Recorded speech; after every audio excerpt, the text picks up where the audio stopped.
Welcome to the JPIA DLSL Accounting Series, Intermediate Accounting 2 Edition.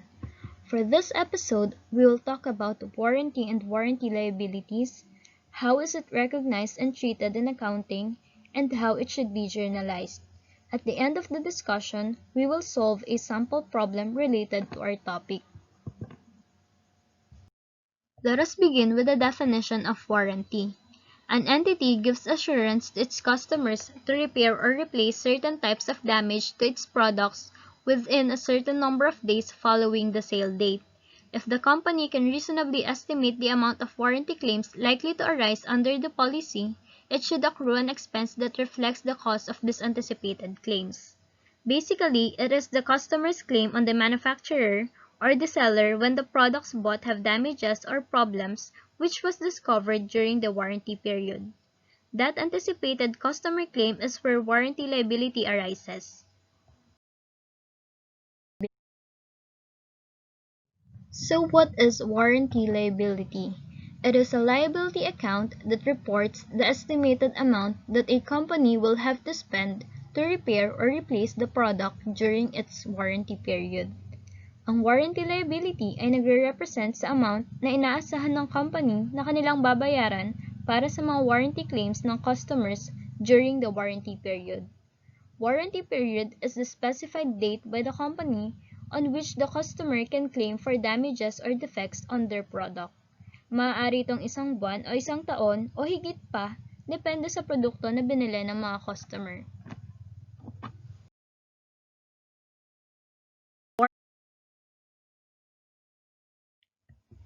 Now, for the recognition of warranty provision, Philippine Accounting Standards No. 37, Paragraph 14 provides that a provision shall be recognized as a liability in the financial statements under the following conditions. 1. The entity has a present obligation, legal or constructive, as a result of a past event. Present obligation means that the obligation is more likely than not to exist at the end of the reporting period. Legal obligation is an obligation that is legally enforceable, while constructive obligation arises based on the entity's actions. Second, it is probable that an outflow of resources embodying economic benefits would be required to settle the obligations. Probable means it is more likely than not. Thus, there is a higher chance that the event will cause an outflow of future economic benefits than not. Lastly, the amount of the obligation can be measured reliably. Provisions necessarily need to be estimated. If a reliable estimate cannot be made, no provisions is recognized. Let us now proceed in the accounting for warranty. There are two approaches in accounting for warranty. First is the accrual approach, which is the soundest theoretical support because it properly matches cost with revenue. Under this approach, the entity recognizes the warranty expense at the same period where the sales related to it occurs. This is strictly in accordance with the matching principle, thus making this approach the more theoretical one. The second approach is the expense as incurred approach, wherein warranty cost is expense only when actually incurred. In this approach, the entity only recognizes warranty expense when there is an actual warranty claim from the customer.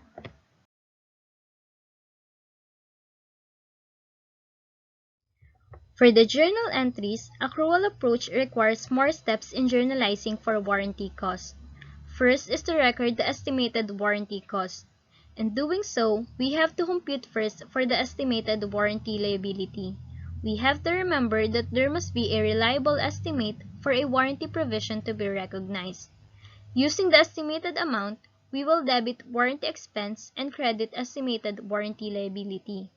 This entry represents the entity's anticipated customer warranty claims. The second step is when actual warranty cost is subsequently incurred and paid. In this case, we will debit estimated warranty liability and credit cash for the actual amount paid for the warranty cost. This represents the portion of the estimated account which has been incurred. By the end of the reporting period, if the actual cost exceeds the estimate, the difference is charged to warranty expense. debit warranty expense and credit estimated warranty liability for the amount difference between the estimated cost and the actual cost. On the other hand, if the actual cost is less than the estimate, the difference is an adjustment to warranty costs. Debit estimated warranty liability and credit warranty expense for the amount difference. As for the journal entries of expense as incurred approach, there is only one entry to be used, and this will be used when the actual warranty cost is incurred. Debit warranty expense and credit cash for the actual amount paid for the warranty claims.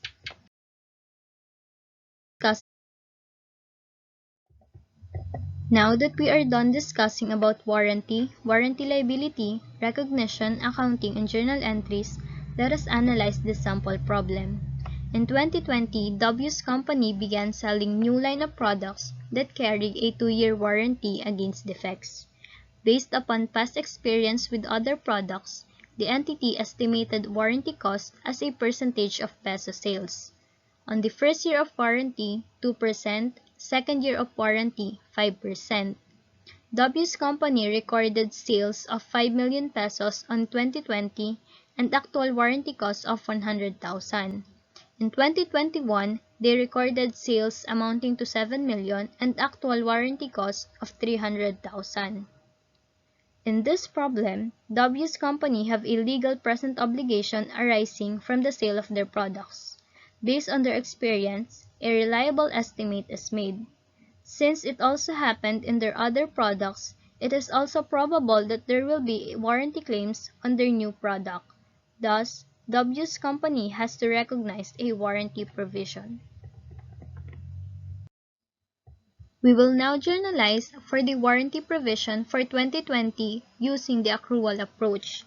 We will first record sales, so we will debit cash 5 million, credit sales 5 million.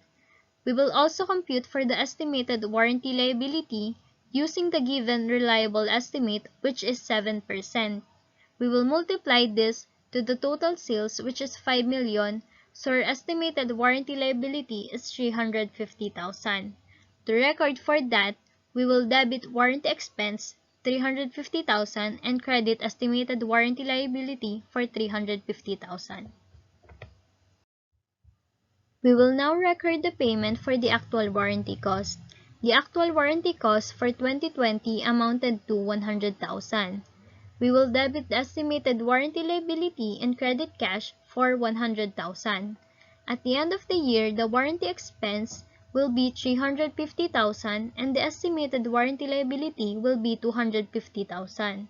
The estimated warranty liability is adjusted and decreased by the amount of the actual warranty cost paid at the end of the period.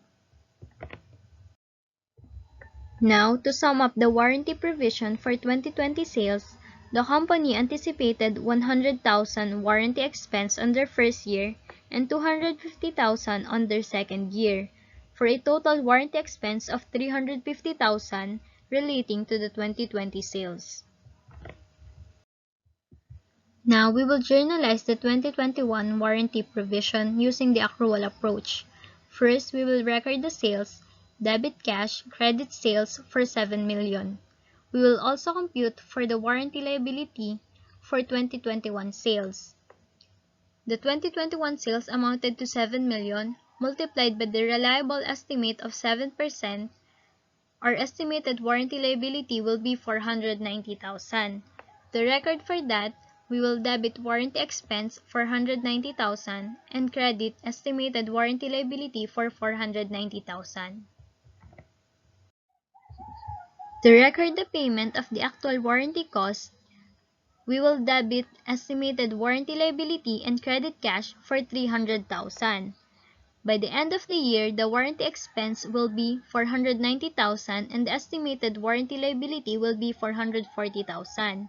The estimated warranty liability is the total of the estimated warranty liability from 2020 and 2021 sales less the actual warranty cost for 2021. To sum up the warranty provision relating to 2021 sales, the company is expecting 140,000 warranty expense on their first year and 350,000 on their second year, for a total of 490,000 warranty expense relating to 2021 sales. That's it for today's episode. I hope that you're able to learn something. Don't forget to check the description box for the practice quiz. You can also check on the JPIA DLSL social media sites for updates. Stay safe, JPIAns!